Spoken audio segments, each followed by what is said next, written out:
5. एक प्रवाह, अनेक भोवरे. म्हणजे स्वयंसेवी चळवळ नावाचा प्रवाह तर अस्तित्वात आहे, पण तो अजून जमिनीखालून वाहणाऱ्या सरस्वतीसारखा. त्यामुळे प्रकटपणे जाणीवपूर्वक त्याची एक प्रवाह ही ओळख अजून व्यक्त व्हायची आहे. कुठे कुठे कडेकपारीत वाहणारे प्रवाह कधी खडक फोडून वर येतात आणि काही मोजक्या रहिवाशांची गरज भागवतात. तशी काही स्वयंसेवी कार्य प्रकट झालीच सुद्धा. कोणत्या तरी एका प्रश्नावरचं एक आदर्श गुणाकार करण्याजोगं यशस्वी मॉडेल त्यातून तयार झालंय. आता प्रश्न आहे, कडेकपारीतून वाहणाऱ्या या झऱ्यांचा, नद्या नाल्यांचा एक विशाल प्रवाह कसा तयार होईल? प्रथम म्हणजे जागोजागच्या झऱ्यांप्रमाणे असणाऱ्या किंवा एक मॉडेल करून थबकलेल्या स्वयंसेवी संस्था, ते स्वयंसेवी चळवळ हा प्रवास व्हायला हवा.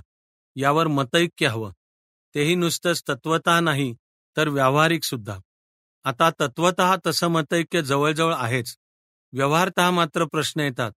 सकृत दर्शनी परस्परांशी विरोधात असणाऱ्या विचारधारांचं, वेगवेगळ्या संस्थांच्या बदलत्या अग्रक्रमांचं, वैविध्यपूर्ण प्रसंगी एकमेकांचाही छेद घेणाऱ्या उपक्रमांचं आणि अखेर अर्थातच सर्वात महत्त्वाचं म्हणजे व्यक्तीचं, त्यांचं एकमेकांशी जुळतं नाही जुळत. कधी कार्यापेक्षा व्यक्ती मोठी होऊन बसलेली असते. त्यांनी त्यांच्या संकल्पना बराच काळ उराशी जपलेल्या असतात. म्हणून चळवळपणावरच्या तात्विक मतैक्यापेक्षा महत्त्वाचं आहे ते समान संमत धोरण, समान उपक्रम, समान कार्यक्रम ठरणं. हे करायला विचारधारा, उपक्रम, व्यक्तिवैशिष्ट्य यातलं वेगळेपण छेदून जाणारी समान सूत्र शोधणं, मांडणं शक्य आहे. कारण शब्दांवरचे वाद काही असले तरी शेवटी हिमालय ते हिंदी महासागर यामधल्या मातीतच त्याची परीक्षा केली जाणार आहे. आपापल्या कुवतीनुसार या 70-80 कोटी मानवांमधून जे काय असतील त्या प्रवाहांचा आविष्कार होणार आहे. सर्व तऱ्हांच्या स्वयंसेवी कार्यांच्या मूल्यांमधून, तत्वांमधून समृद्धी, समता, समाजप्रवणता, विकेंद्रीकरण, स्वावलंबन अशा वैचारिक मूल्यांचा लघुत्तम साधारण विभाजक काढता येईल. असा लसावी काही निवडक मूलभूत धोरणं उपक्रमांबाबतही काढता येईल. एवढं जर किमान भान बाळगलं तर घातक शाब्दिक वाद थोपवता येतील सुद्धा. अनेकदा नाही सुद्धा येत. यापूर्वी स्वयंसेवी चळवळीच्या समान सूत्रांचा शोध घेण्याचे प्रयत्न मुद्द्यावरून गुद्द्यावर फार चटकन गेलेत. आमच्या काही मित्रांनी मोठ्या उमेदीने सकाळी बोलवलेली बैठक संध्याकाळी मतभेदाच्या वादळात सापडून, दिशा हरवून खडकावर आपटलेली आहे. त्यांना शारीरिक वैचारिक मारामाऱ्या आवरण्याचीच चळवळ त्या त्यावेळी महामुश्किलीने पार पाडावी लागली आहे. तसंच होणार असेल तर स्वयंसेवी चळवळ हा वाहता प्रवाह व्हायच्या ऐवजी तुंबलेलं डबकं होईल. मग त्याचा नाद सोडून देऊन ठिकठिकाणच्या छोट्या मोठ्या मॉडेल्सचीच पूजा करत बसावं लागेल. असं होऊ नये याबाबत आपण सावध राहायला हवं. भारतीय स्वभाव धर्मातली सहज सहिष्णुता स्वीकारली, आपणही त्याच भारतीय इतिहास परंपरेचे, इथॉसचे वारस आहोत हे स्वीकारलं, तर हे खड्डे टाळून किंवा बुजवून स्वयंसेवी चळवळीचा प्रवाह पुढे वाहील. म्हणून अधिक प्राधान्याचं आहे ते काही किमान समान धोरण, एक समान कार्यक्रमाचं कलम, एक प्रत्यक्ष उपक्रमाचं व्यावहारिक कलम, कार्यकर्त्यांचा प्रशिक्षण क्रम, संस्थेचं आर्थिक व्यवस्थापन, सरकार प्रशासनाशी समान पातळीवरून सहयोग, व्यावसायिक तज्ज्ञतेचा आग्रह, संपूर्ण समाजाला आपलं असलेलं उत्तरदायित्व आणि देशप्रश्नांशी त्यांच्या सोडवणुकीशी बांधिलकीला मान्यता, ही सर्व त्या समान कार्यक्रम उपक्रमांची बीजे आहेत. त्यांना सर्वांना संघटित रूप देणारं एक व्यासपीठ हा स्वयंसेवी क्षेत्रातला चावून चावून चोथा झालेला, तरी किंवा कदाचित म्हणूनच गुंता न सुटलेला विषय आहे. एक व्यासपीठ आवश्यक निश्चितच. स्वयंसेवी चळवळीचं प्रतिनिधित्व करणारं, गती देणारं, एकत्र येण्याची यंत्रणा उभी करून ठेवणारं एक व्यासपीठ असणं क्रमप्राप्त आहे. त्याचं प्रत्यक्ष रूप कसं असावं हा मात्र बराच चर्चेचा विषय. पण एक निश्चित, हे व्यासपीठ औपचारिक नसावं. त्याची एक घटना, एक अध्यक्ष, एक कार्यकारिणी असल्या फंदात स्वयंसेवी चळवळ सापडली की स्वतःच्याच पायात पाय घालून ती अडखळलीच म्हणून समजा. फार फार तर म्हणजे त्या व्यासपीठाची एक स्वयंसेवी संस्था तयार होईल इतकंच. म्हणून ते व्यासपीठ अनौपचारिक, विस्तृत, लवचिक असावं लागेल. उदाहरणार्थ, स्वयंसेवी कार्यकर्त्यांचं कामाला आवश्यक असं प्रशिक्षण घेण्याचा, त्यावेळी प्रधान म्हणून असलेल्या इश्यूवर संस्थांना एकत्र आणण्याचा, स्वयंसेवी क्षेत्रांचे समान प्रश्न मांडण्याचा रोल त्या व्यासपीठाकडे असू शकेल. सरकार प्रशासनाशी असलेल्या सहकार्याला शिस्तशीर यंत्रणेचं रूप द्यायला, माहितीची देवाणघेवाण घडवून आणायला, कार्यकर्त्यांची तज्ज्ञतेची अदलाबदल सुकर करायला या व्यासपीठाद्वारे पुढे सरकता येईल. किंबहुना हे सर्व घडवून आणतं ते स्वयंसेवी चळवळीचं समान व्यासपीठ, अशी त्याची व्याख्या. ओघातच विषय आला सरकार प्रशासनाशी विकास योजनांमध्ये सहकार्य करण्याचा. यात हो की नाही असा पर्याय विचारातच नाही. हो असंच मानून त्या संयुक्त साहसाच्या मिती ठरवायला हव्यात. 7वी पंचवार्षिक योजना, कॅपार्टच्या योजना, विविध सरकारी खाती विभागांमध्ये स्वयंसेवी कार्यांना दिला जाणारा वाढता सहभाग पाहता हे म्हणायला हवं की विकास योजना राबवण्यातला हा एक नवा लक्षणीय टप्पा आहे. प्रयोग आहे म्हणूया फार तर, पण त्याच्या प्रायोगिकतेतही काही अर्थपूर्ण शक्यता लपलेल्या आहेत. स्वयंसेवी क्षेत्राला मर्यादित अर्थाने असेल, पण सरकारी यंत्रणा आणि लोक, गतिमान केली जाणारी साधन संपत्ती आणि विकास योजनांची उद्दिष्ट पूर्तता यामधला दुवा बनण्याची भूमिका संमत होते आहे. लोकांच्या जाणीवांची जागृती, विकास योजना ज्यांच्या लाभासाठी राबवल्या जातात त्या समाज घटकांना संघटित करणं हे स्वयंसेवी क्षेत्राचं काम असं सरकार प्रशासनात मानलं जातं असं दिसतंय. समग्रपणे पाहता या सर्वांमधून भारतीय विकास मॉडेलचे नवे निर्मितीक्षम आकार तयार होतील. एकीकडे विकासाचा पुढाकार संपूर्ण खाजगी क्षेत्राकडे देण्याचा भांडवलशाही मार्ग आणि दुसरीकडे संपूर्ण केंद्रीकरण स्टेटमध्ये करण्याचा साम्यवादी मार्ग. या दोन्ही टाळून नेमका मधला तोल शोधण्यातला हा खूप आव्हान असणारा प्रयोग आहे. म्हणून समान स्तरावर, समान पातळीवरून, देवघेवीच्या भूमिकेतून सरकार प्रशासनाशी सहकार्य करण्याचं धोरण हवं. फक्त हे सहकार्य म्हणजे पैशाची देवघेव, आर्थिक मदतीची, फंड्सची अपेक्षा बाळगणं इतका मर्यादितच अर्थ त्याला येता कामा नये. उलट स्वयंसेवी संस्थांचा आणि स्वयंसेवी चळवळीचा आर्थिक पाया स्वावलंबी हवा. स्वावलंबी म्हणजे लोकाश्रयी, कारण लोक हीच संपूर्ण स्वयंसेवी चळवळीची उद्धरण शक्ती आहे.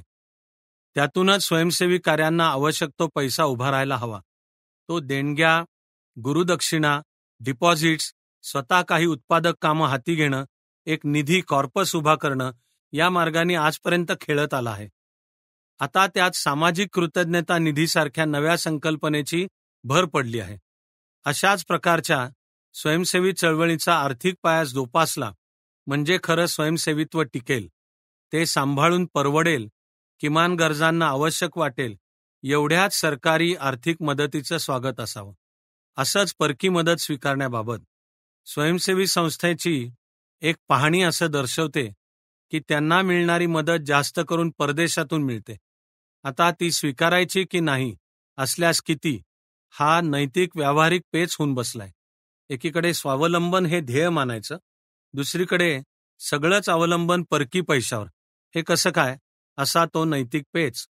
त्यात परकी मदती समवेत येणाऱ्या काही अनिष्ट बाबींचाही समावेश आहे. तर मग अजिबातच परदेशातून येणारी मदत नको, अशी फुरंगटून बसलेल्या सुनबाईसारखी भूमिका घ्यायची का? ते व्यवहारता शक्य नाही, तितकं आवश्यकही नाही. कोणत्याही अटी, बंधनं न स्वीकारता येत असल्याने उलट स्वयंसेवी चळवळीच्या स्वतःच्या शर्तीवरच मिळत असलेल्या परकी मदतीचा स्वीकार करावा, पण तो सुद्धा फार परखडपणे. त्या स्वयंसेवी संस्थेच्या आकारमानाला पेलवेल, स्वस्त संपत्तीनं भ्रष्टवणार नाही इतपतच परकी मदत स्वीकारण्याचं धोरण हवं. खरं म्हणजे सर्वच आर्थिक मदतीबाबत हे खरं आहे. स्वकीय काय किंवा परकीय काय, स्वस्तपणे येणारा पैसा चळवळीला भ्रष्ट व्हायचीच शक्यता जास्त. कशाला? असा स्वस्त पैसा खाऊन सुजलेल्या, नुसत्याच जीप्स, पॉश ऑफिसेस, 3 रंगी टेलिफोन इत्यादी पोचणाऱ्या स्वयंसेवी म्हणवणाऱ्या संस्थाही काही थोड्या नाहीत. यातल्या काही तर सरळ देशविघातक कामांनी परिधान केलेले मुखवटे असावेत असं म्हणायला जागा आहे. त्या खड्यासारख्या प्रयत्नपूर्वक बाजूला केल्या तरी उरतील त्या खऱ्याखुऱ्या समर्पित कार्यकर्त्यांनी समृद्ध असलेल्या स्वयंसेवी संस्थांनाही स्वस्त पैसा हा धोका आहे. एकतर सध्या अशा संस्था कष्ट करून पै गोळा करून कामाला आवश्यक निधी जमवतात. त्यामुळे तो पैसा जबाबदारीने वापरायला हवा याची बोध सतत असते. त्याहून जास्त म्हणजे समाजाचा पैसा आहे, माझा नाही, हे स्मरणात राहून सामाजिक उत्तरदायित्वाचंही मूल्य बळकट होतं. कार्यकर्त्यांची साधी राहणी समाजाच्या सामान्य घटकामध्ये मिसळून जाण्याची हातोटी त्यातून निर्माण होते. त्या जागी एकदम स्वस्त आणि मस्त पैसा आला की त्यांनी स्वयंसेवित्वाला खो घातलाच म्हणून समजा. विशेषतः एकदम 7व्या पंचवार्षिक योजना आणि अन्य सहकारी योजना याद्वारा काही करोड रुपये स्वयंसेवी संस्थांकडे येणार आहेत असा वास लागला की अनेक संस्था कावळ्याच्या छत्र्यांसारख्या उगवून येतील. त्यांच्या काही पाऊलखुणा आत्तासुद्धा दिसायला लागल्यात. एकदा चळवळ म्हटली की भले ती स्वयंसेवी विधायक वगैरे का असेना, त्यात काही ठकसेन शिंग मोडून घुसणार हे लक्षात ठेवायला हवं. त्या धोक्यापासून सांभाळायला पोषक अशी धोरणं ठरवायला हवीत. स्वातंत्र्योत्तर काळात देशातील अनेक विकास योजनांचं, संकल्पनांचं, कार्यक्रमांचं जे झालं तेच स्वयंसेवी चळवळीचं होऊ द्यायचं नसेल तर ह्या मुद्द्यावर सावध, कठोर राहायला हवं. हा झाला स्वयंसेवी चळवळीच्या प्रवाहाचा, त्यातल्या भोवऱ्यांचा विचार, नकारात्मक मुद्द्यांचा धिक्कार, निगेशन ऑफ निगेटिव्ह. त्याचबरोबर सकारात्मक मुद्द्यांचा स्वीकार, ॲसर्शन ऑफ अफर्मेटिव्ह सुद्धा मांडायला हवा. तो या आर्थिक मुद्द्याशी जोडून घेऊ. पूर्वीच्या स्वयंसेवी कार्याचा अर्थ पदराला खार लावून खाण्याच्या, भाजण्याच्या लष्करच्या भाकऱ्या असा होता. म्हणजे कार्यकर्त्यांनाही वार लावून ओसरीवर रात्र काढून चणे फुटाणे खाऊन कार्य करायचं आणि संस्थांचे आर्थिक व्यवहारही अनागोंदीचे किंवा 2 फूट वर चढून 3 फूट खाली उतरणाऱ्या पालीच्या गणितातल्यासारखे मिळून तुडुंब त्या खेळण्याचं समाधान असं ते एक हौशी ॲमॅच्युअर प्रायोगिक स्वरूप होतं. त्यातली समर्पणाची जिगर तर अमूल्य आहे नव्हे, तोच खरा स्वयंसेवी चळवळीचा आत्मा आहे. पण त्याला आता पद्धतशीर यंत्रणांची, सुव्यवस्थित आर्थिक शिस्तीची आणि कार्यकर्त्याच्या तज्ज्ञतेची जोड असायला हवी. खूप वेगानं ते मिळते सुद्धा आहे. त्यातूनच स्वयंसेवी चळवळीला व्यावसायिक तज्ज्ञतेची धार प्राप्त होते आहे. प्रोफेशनलायझेशन ऑफ व्हॉलंटरिझम. याच दिशेने स्वयंसेवी चळवळीची पुढची वाटचाल होण्याचा स्टार्ट घेतला गेलेला आहे. आता स्वयंसेवी क्षेत्राकडे देशप्रश्नाच्या अनेक गुंत्यांची उकल सांगू शकतील असे तज्ज्ञ कार्यकर्ते आहेत. त्यांनी प्रत्यक्ष परिणाम दाखवणारी मॉडेल्स उभी करून दाखवलीत. असाच यापुढचा स्वयंसेवी चळवळीच्या मांडणीचा फोकस व्यावसायिक तज्ज्ञतेवर, प्रत्यक्ष परिणामकारकतेवर आणि परिमेय अपरिमेय दोन्ही अर्थांच्या परिवर्तनांवर हवा. कार्यकर्त्यांच्या चरितार्थाची किमान सोय त्या स्वयंसेवी कार्यातूनच लागायला हवी आणि स्वयंसेवी कार्यासाठी आवश्यक पैसा मुख्यतः त्या कार्यातून उभा राहायला हवा. थोडक्यात स्वयंसेवी चळवळीचा उत्पादन खर्च स्वयंसेवी चळवळीतूनच वसूल व्हायला हवा. ही झाली व्यावसायिकतेची आर्थिक व्याख्या. स्वयंसेवी चळवळीच्या संदर्भात त्याहून जास्त महत्त्वाचं आहे ते व्यावसायिकतेच्या गुणवत्तेचं अंग. त्याचे 4 मुख्य आविष्कार मानले जातात. 1. ज्ञान व्यासंग. आपल्या कार्यक्षेत्राचा आपला सूक्ष्म अभ्यास, व्यासंग हवा, सतत चालू हवा. 2. ज्ञान प्रसार. त्या कार्यक्षेत्राशी संबंधित ज्ञानाचा प्रसार करण्याचं काम आपल्या हातून घडत असावं. 3. ज्ञान निर्मिती. आपल्या अभ्यास आणि कार्यातून त्या कार्यक्षेत्रात नवीन भर घालायला हवी. आणि 4. आणि सर्वात महत्त्वाचं म्हणजे प्रत्यक्ष परिणाम दाखवण्याची जबाबदारी. त्यातच आर्थिक प्रशासकीय किफायतशीरपणा, व्हायबिलिटी असणं गृहीत आहे. पण त्यासहित अथवा रहित आपल्या कार्यक्षेत्रात प्रत्यक्ष परिणाम दाखवण्याची जबाबदारी महत्त्वाची आहे. सगळे शब्द लिहायला, बोलायला किती सोपे, वाचायला, ऐकायला तर त्याहून अधिक सोपे, पण त्यांची किंमत ते जगण्यात आहे. ते जगण्याची धग जावे त्याच्या वंशा तेव्हा ध्यानात येते.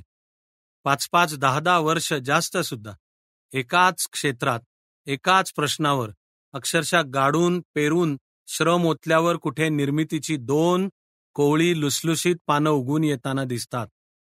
हेच ते प्रत्यक्ष परिणाम.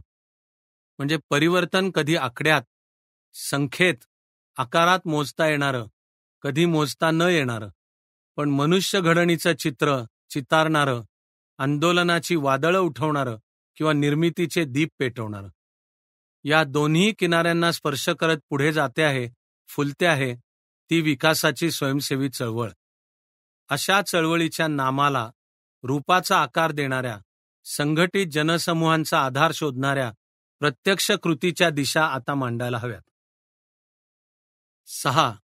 प्रत्यक्ष कृतीच्या दिशा. अगदी 1, 2, 3, 4 असे आकडे टाकून या प्रत्यक्ष कृतीच्या दिशा लिहिता येतील. संपकऱ्यांच्या मागण्याप्रमाणे किंवा सध्याची पॉप्युलर उपमा वापरायची तर मारुतीच्या शेपटाप्रमाणे म्हणा, वाटलं तर हे आकडेही वाढत जातील. आकडे कधीच संपणार नाहीत, पण स्वयंसेवी चळवळीचं गणित, गुणाकाराचं गणित कधी सुटणार नाही. प्रत्यक्ष कृतीच्या दिशेचं हे सूत्र असं शोधायला हवं की ज्यामुळे ठिकठिकाणी उभ्या असलेल्या स्थानिक, सूक्ष्म, मायक्रो लेव्हलवरच्या विकास मॉडेलचं भाषांतर सम्यक मॅक्रो लेव्हलला विकास प्रक्रियेत होईल. म्हणजे विविध स्वयंसेवी संस्थांच्या वैविध्यातून असा समान कृतीचा लघुत्तम आणि महत्तम साधारण विभाजक मांडायचा आहे की जो त्या संस्थांना त्यांच्या वैविध्यांसहित एका चळवळीच्या सूत्रात गुंफेल.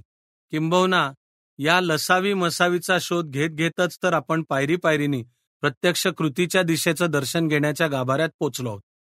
स्वयंसेवी चळवळीला एकत्रितपणे समान असणाऱ्या प्रश्नांची मांडणी, त्या प्रश्नांच्या सोडवणुकीला लागू पडणाऱ्या समान उत्तरांच्या दिशा, चळवळीच्या प्रवाहांचा, समान धोरणांचा विचार करत करत आता प्रत्यक्ष कृतीच्या कल्पना. म्हणजे त्यामागच्या अध्यायांमधल्या विचार ठीक आहे, आता प्रत्यक्ष करायचं काय ते बोला. बाकी सगळे प्रश्न, उत्तरं, रूपकं, दृष्टांत वगैरे कळले. रोखठोक काय केलं म्हणजे त्या सर्वांचा अर्थ प्रत्यक्ष व्यवहारात येतो, त्याचं सूत्र मांडायला हवं. ठिपक्यांचीच गोष्ट पुढे चालवायची तर अशी कोणती रेघ उमटवायची की जी सुट्या सुट्या ठिपक्यांना एका रांगोळीत, एका आकृतीत सामावून घेईल, ती प्रत्यक्ष कृतीची रेघ. तर स्वयंसेवी क्षेत्राच्या संदर्भात एक कृती अगदी उघड, जवळजवळ स्वयंसिद्ध आहे, ती म्हणजे संघटन. खऱ्या अर्थाने तळागाळातल्या दारिद्र्य रेषेखालील समाजाचं संघटन. उदाहरणार्थ, उपक्रमांच्या दृष्टीनं ते स्वयंसेवी संस्था कोणत्याही क्षेत्रात काम करत असेल, आरोग्य, शिक्षण इथपासून ते तंत्रज्ञान, शेती इथपर्यंत, सर्व संस्थांचा हा एक समान प्राथमिक कार्यक्रम होऊ शकतो. मुळातच स्वयंसेवी विकास कार्याची दिशा समाजातल्या शेवटच्या घटकापर्यंत पोचण्याची आहे.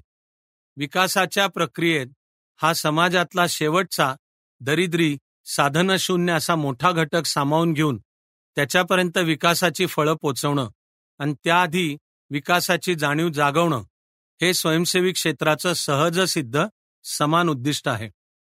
विविध संस्थांच्या उपक्रमांच्या वैविध्यातला हा एकतेचा समान धागा आहे, तोच बळकट व्हायला हवा. ही अंत्योदयात्मक विकासाची संकल्पना, हे स्वयंसेवी चळवळीचं मूलभूत वैशिष्ट्य. त्याच्याशी सुसंगत असा हा संघटना विचार. महात्माजींचं ते सुप्रसिद्ध सूत्र आहे ना, कोणत्याही उपक्रमाची योग्यता कशी ठरवाल. मी त्यासाठी तुम्हाला एक साधं सूत्र सांगतो. तो उपक्रम समाजातल्या शेवटच्या तळागाळातल्या घटकाला उपयोगी पडणारा आहे का? असेल तर तो योग्य, नसेल तर तो अयोग्य. वरवर वाटायला महात्माजींच्या कोणत्याही लेखनासारखं हे वाक्य किती साधं, बाळबोध आहे, आणि तसंच त्यांच्या कोणत्याही लेखनासारखं खोल अर्थ सांगणार आहे. ज्या विशाल भारतीय समुदायाला गरिबी आणि शोषण, संधींचा आणि साधन संपत्तीचा अभाव एवढाच परंपरागत वारसा लाभलेला आहे, त्याला संघटित होणं एवढा एकच रस्ता विकासाकडे नेणारा आहे. प्रोलेटेरिएट हा पोथीप्रवण शब्द वापरायचा मोह मुद्दाम टाळतोय, पण तो तळागाळाचा, दारिद्र्य रेषेखालील वगैरे जो काही समाज आहे, जो मोठा भारत आहे, त्याच्या अर्थाच्या बऱ्याच जवळ जाणार आहे. गांधीजी त्याला दरिद्री नारायण म्हणतील. स्वयंसेवी चळवळ त्याच्यापर्यंत पोचू पाहते, म्हणून त्याची संघटना ही स्वयंसेवी क्षेत्राचा समान कार्यक्रम. हाच कार्यक्रम विकास योजनांना अधिक यशस्वी बनवणारा, दारिद्र्य निर्मूलन योजनांना अधिक परिणामकारक बनवणारा आहे. मोठे मोठे योजनाकार, विचारवंत, आंतरराष्ट्रीय अर्थतज्ञ आता विकास योजनांचा हा समूह दृष्टिकोन किंवा संघटना दृष्टिकोन आग्रहाने मांडायला लागलेत. 7व्या पंचवार्षिक योजनेतल्या स्वयंसेवी संस्थांच्या भूमिकेवरील अध्यायात हाच कार्यक्रम लाभार्थींचं संघटन या नावाने मांडण्यात आलाय.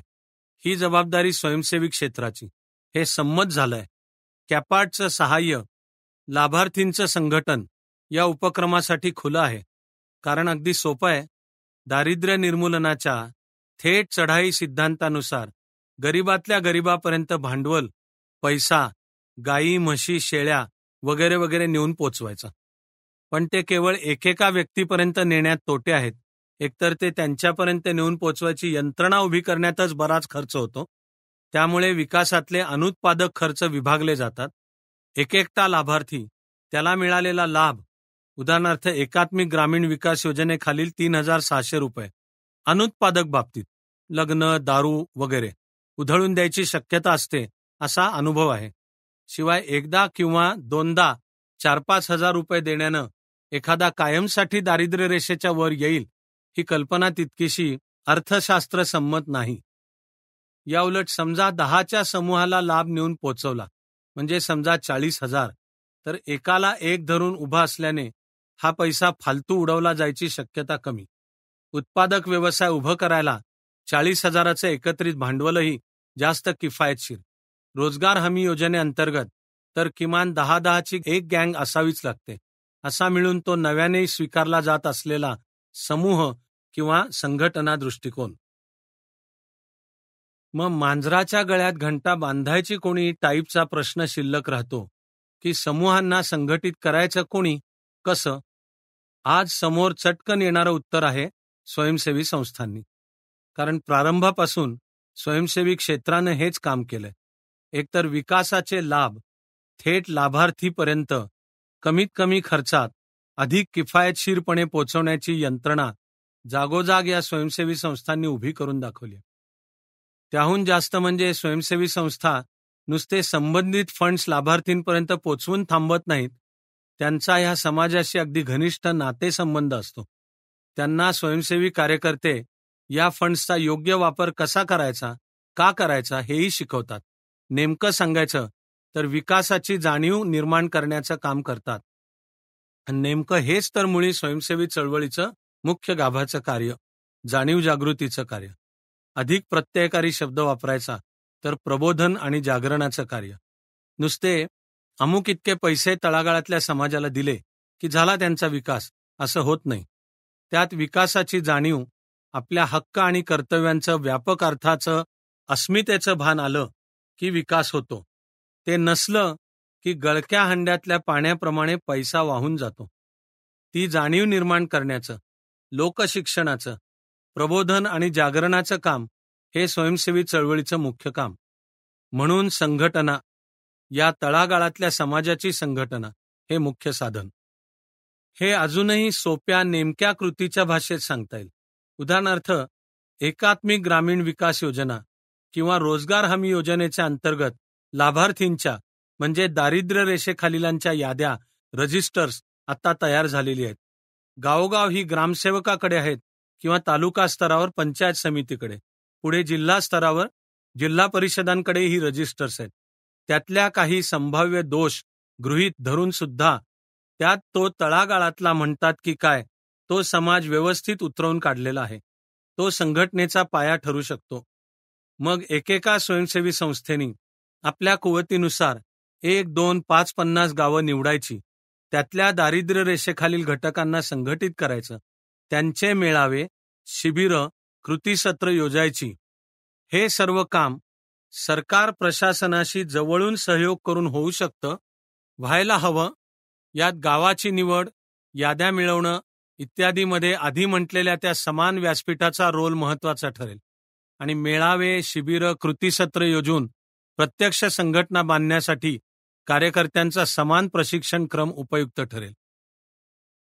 गणितच मांडून पाहायच्या मोहाला बळी पडायचं ठरलं तर असं पाहूया की समजा महाराष्ट्रात सुमारे 300 स्वयंसेवी संस्था कार्यरत आहेत आणि एकात्मिक ग्रामीण विकास योजनेखाली ढोबळमानाने एका तालुक्याला एका वर्षाला 500 ते 600 गरीब कुटुंबांपर्यंत लाभ पोचवला जातो.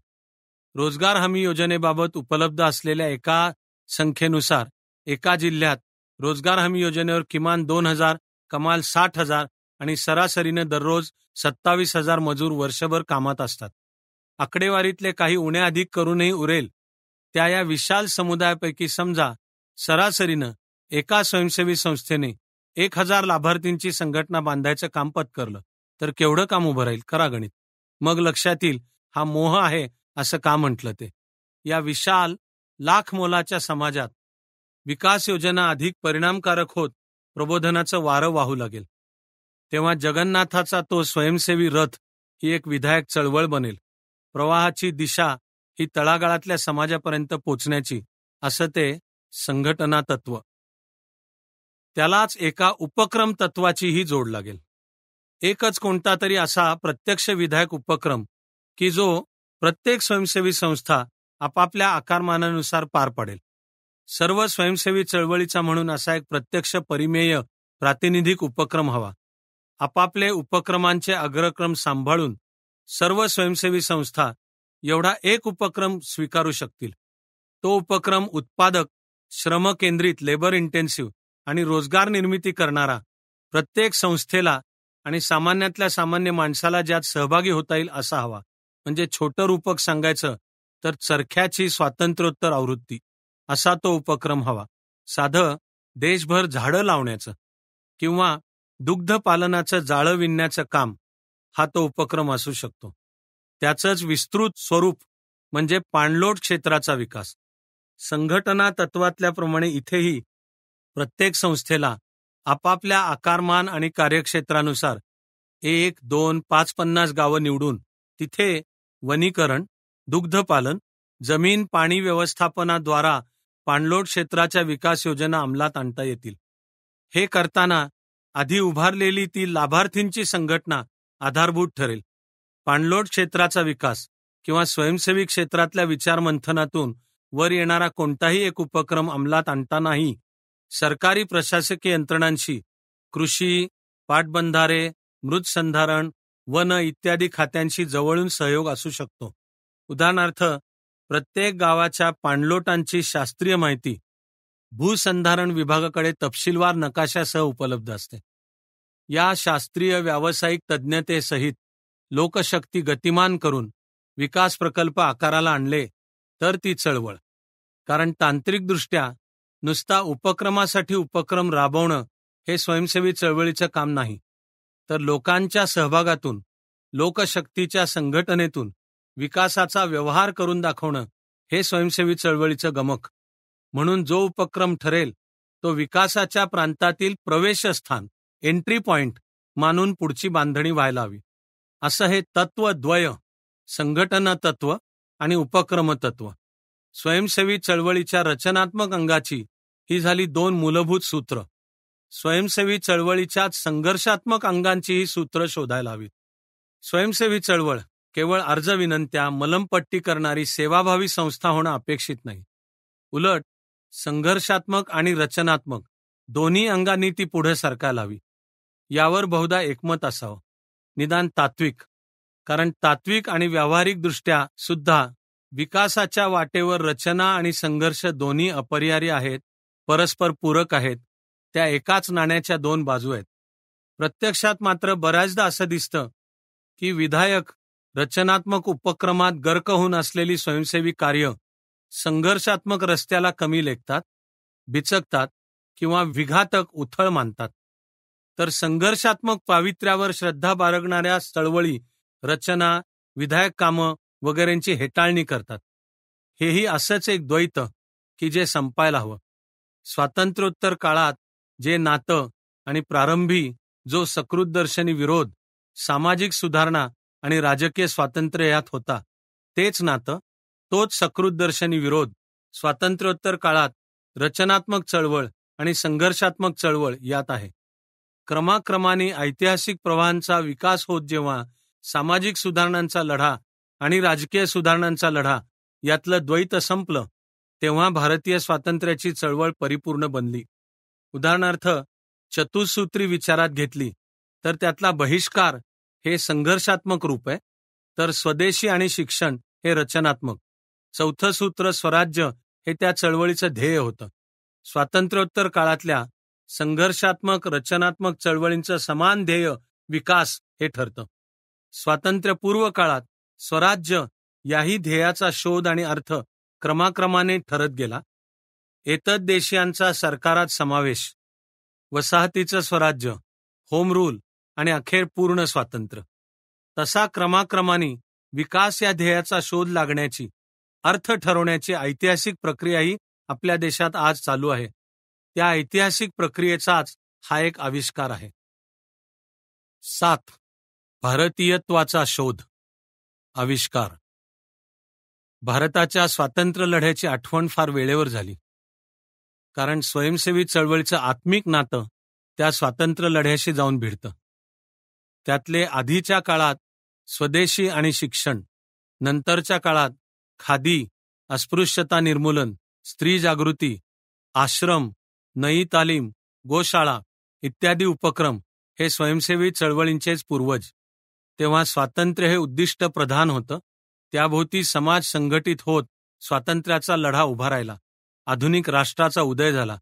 भारतीय स्वातंत्र्य संग्राम आणि आधुनिक राष्ट्र म्हणून उदय हे प्रवाह भारतीय इतिहास परंपरा, भारतीय स्वभावधर्म, भारतीय आर्थिक, सामाजिक, राजकीय पर्यावरण यातून आकाराला आले.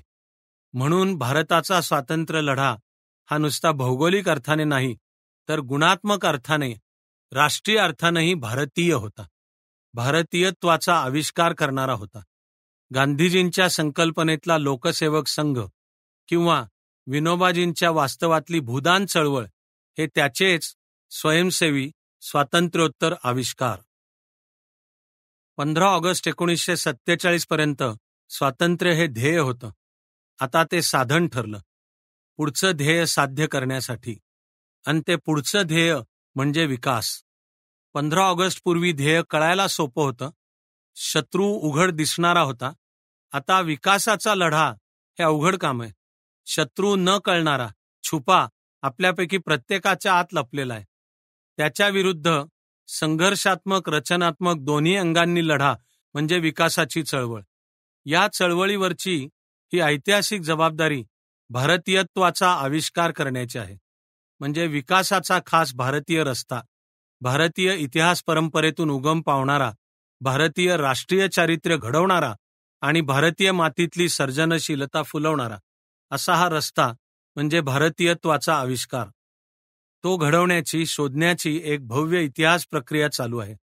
स्वयंसेवी चळवळ हा त्या प्रक्रियेचाच एक भाग. एवढ्या अर्थानं स्वयंसेवी चळवळ हा भारतीयत्वाचा एक आविष्कार, आधुनिक भारतीयत्वाच्या शोधातला एक लक्षणीय टप्पा आहे. भारताच्या वर्तमान प्रश्नांची सर्व उत्तरं कोणत्या तरी एका इझमकडे आहेत असा दावा करण्याचे वैचारिक बाल्यावस्थेतले दिवस आता बहुधा संपलेत. भारताच्या समस्याच इतक्या महाकाय, भारताच्या इतिहासातल्या कोणत्या एका कालखंडाशी तुलना न करता येण्याजोगे आहेत. अमुक एक इझम हा या सर्व प्रश्नांवरचा रामबाण अंतिम उपाय आहे असं निदान जागा शुद्धीवर असलेला कार्यकर्ता म्हणून धजणार नाही. असलाच तर भारतीय इझम असा काही नवाच इझम शोधायला लागेल, तोही शब्दातून नव्हे, कृतीतून. म्हणजे कोणताच एक इझम रामबाण उपाय अक्सर इलाज नाही, तरी प्रत्येकात देशप्रश्नाच्या सोडवणुकीच्या दिशा दाखवणारं मूल्य आहे. या सर्वांचा समन्वय साधत सिंथेसिस, विचारांचं, कृतीचं नवरूप आपल्या प्रतिभेतून जन्माला यावं. एकूण काय, असं बरंच फिरून आपण शेवटी एकम सद विप्राहा बहुधा वदंती पाशीच येऊन पोचलो. हाच खरा भारतीय इझम. भारतीय इतिहास परंपरा, मनोवृत्ती आणि संस्कृतीतून जन्म पावणारा चिरंतन सहिष्णू दृष्टिकोन, स्वयंसेवित्व, व्हॉलंटरीइझम हा त्या दृष्टिकोनाचा, त्या सर्वसमावेशक जीवन प्रणालीचा एक घटक म्हणून भारतीयत्वाचा एक आविष्कार. असा स्वयंसेवी चळवळीच्या सूत्रांचा शोध क्रमाक्रमाने फार व्यापक ऐतिहासिक प्रवाहांना जाऊन भिडतो. एकीकडे वैचारिकदृष्ट्या जागतिक पार्श्वभूमीवर आधुनिकीकरण, औद्योगिकरण, पाश्चात्यकरण या सांस्कृतिक अक्षाला स्वयंसेवी चळवळीचा स्पर्श होतो. तो अशा अर्थाने की आधुनिकीकरण म्हणजे औद्योगिकरण नव्हे, आणि हे मूल्य सांगायचा प्रयत्न स्वातंत्र्य चळवळीतही होता, स्वयंसेवी चळवळीचाही दिसतो. उलट आधुनिकीकरण हे आपापल्या सांस्कृतिक अस्मितेतून, ऐतिहासिक जीवनानुभवातून उमलायला हवं. पश्चिमेची भ्रष्ट नक्कल टाळून स्वयंभू प्रतिभेतून विकासाचा रस्ता तयार व्हायला हवा, असा स्वयंसेवी चळवळीचा एक गृहीत आग्रह आहे. जागतिक इतिहासात आधुनिकीकरण यशस्वीरित्या साध्य करणाऱ्या प्रत्येक राष्ट्राचा पॅटर्न वेगळा आहे. मग ते प्रथम औद्योगिक क्रांतीतून आधुनिकीकरण साधणारे ब्रिटन, फ्रान्स असोत, किंवा स्वातंत्र्य युद्धानंतर राष्ट्र बनणारी अमेरिका असो, पश्चिम युरोपीय वसाहतवादी देश असोत, किंवा त्यांच्या वसाहतवादी पकडीत आलेले आफ्रो आशियाई लॅटिन अमेरिकन देश असोत. वसाहतवादाचा धोका वेळीच ओळखून तो पराभूत करणारं जपान घ्या, किंवा पूर्ण वसाहतवादाच्या गुलामीत नाही पण वसाहतवादापासून पूर्ण स्वतंत्रही नाही असा चीन घ्या. सोव्हिएट रशिया विसरून चालणार नाही. प्रत्येक देशाचा आधुनिकीकरणाचा पॅटर्न वेगळा स्वतःचा आहे. त्यांनी शोधलेलं, आकाराला आणलेलं विकासाचं मॉडेल त्या देशाच्या प्रतिभेतून, ऐतिहासिक जीवनानुभवातून जन्माला आलेलं आहे. त्यात काही अनुकरण असेलही, पण ते पूर्ण स्वदेशी संस्करण करून झालेलं. म्हणून तिथे मॉडेल्स उभे राहिली. जिथे हे भान सुटलं, पाश्चात्यांची भ्रष्ट नक्कल झाली, आपल्याच मातीशी, इतिहासाशी, मनोधर्मांशी नाळ तोडण्याचा प्रयत्न झाला, तिथे विकासाचं फक्त फोलपट हाती आलं. प्रचंड विषमता, भ्रष्टाचार जन्माला आले, किंवा त्यांचा इराण, नायजेरिया, इथिओपिया, थायलंड झाला. त्या भव्य ऐतिहासिक पार्श्वभूमीवर स्वयंसेवी विकास प्रयत्नांना छोटासा पण विशेष अर्थ प्राप्त होतो. तोही केवळ भारताच्या संदर्भात नव्हे, तर आफ्रो आशियाई लॅटिन अमेरिकन म्हणजे तिसऱ्या म्हणवल्या जाणाऱ्या जगाच्या संदर्भात.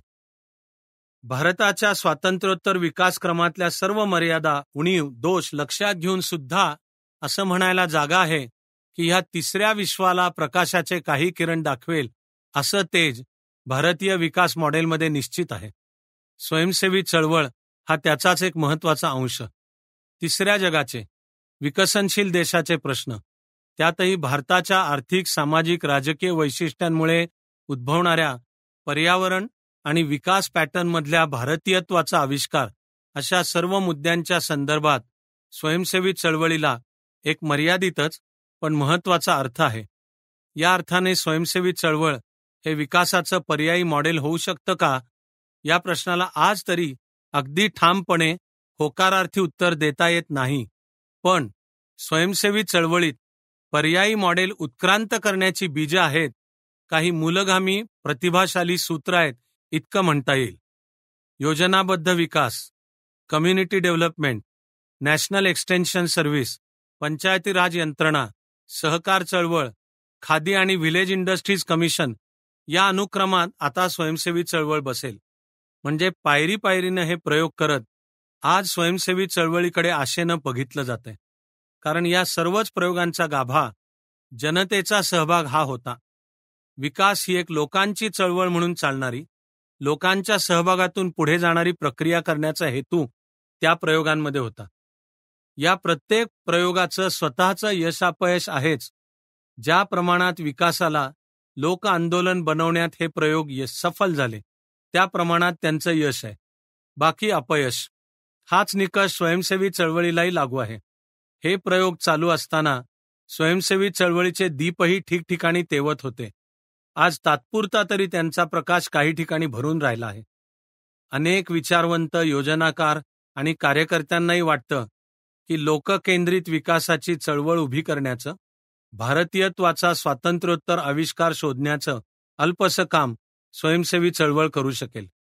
म्हणून भारताच्या विकास, नियोजन आणि उपक्रमासंदर्भातला हा एक मूलगामी प्रयोग आहे. पण कितीही झालं तरी प्रयोगच आहे. तो सफलही होऊ शकतो आणि असफलही. तूर्त प्रयोग करणाऱ्यांची वस्तुनिष्ठ भूमिका आणि कार्यकर्त्यांची समरस होण्याची, जीव ओतून काम करण्याची भूमिका, या दोन्हीचा मेळ घालून हा प्रयोग यशस्वी होण्याच्या जवळ नेता येणं शक्य आहे, आवश्यक आहे. खूप व्यापक वैचारिक भूमिका आणि आपापल्या क्षेत्रात आपापल्या स्तरावर प्रत्यक्ष विधायक कृती हे दोन्ही बरोबरीनं नेत सूक्ष्म आणि सम्यक मायक्रो आणि मॅक्रो स्तरांचा परस्पर पूरक मेळ घालण्याचा प्रयत्न करायला हवा. आणि मग प्रत्येक वेळी पुढचं पाऊल आणि एका वेळी एक एक पाऊल उचलत चालायला हवं. खरोखरच सांगता येत नाही की रस्ता कुठे जाईल, कसा जाईल. कोणी सांगावं, एक नवाच रस्ता तयार होईल. उमटलेल्या प्रत्येक पावलागणित निर्मितीची एक एक कविता तर लिहिली जाईल. 7 उत्तरांची कहाणी विफलतेच्या दलदलीत फसली, प्रश्नांच्या जंगलात गहाळ झाली, निष्फळ, अपूर्ण. आता 8वं उत्तर शोधायला हवं. 8वं उत्तर देवकीच्या बाळासारखं 7 भ्रूण मृत्यूंच्या पाठीवर, तुरुंगाच्या ओल्या थंड जमिनीवर, अंधाऱ्या धुमाळ पाऊस रात्री कोसळणारं देवकीचं 8वं बाळ. सत्तांध कंसांना निर्मितीची नवी बाळं जन्मतः चिरडून टाकण्याचं कौशल्य कधीच प्राप्त झालंय, तसं त्यांच्या पकडीतून निसटण्याचं कौशल्य रक्तात घेऊन हे 8वं बाळ जन्माला येतं. त्यांच्या पकडीतून निसटण्याचं कौशल्य रक्तात घेऊन हे 8वं बाळ जन्माला येतं. खोड्या बाललीला करत गोकुळ फुलवतं आणि मग एके दिवशी काळ्याशार जीवघेणा डोहामधल्या मस्तवाल कालियांच्या मस्तकांवर थयथया नाचतं. राक्षसी कावेबाज पुतना मावशांना ओठांनीच आसन्न मरण करतं आणि कंसांची छाताडं त्यांच्याच दरबारात शिरून फोडून टाकतं. संभ्रमाच्या क्षणांना सर्जन गीताचे 18 अध्याय गातं आणि मग निस्संगतेचा अध्याय जगत बासरीवर मंद सूर धरतं. निस्संगतेचा अध्याय जगत बासरीवर मंद सूर धरतं.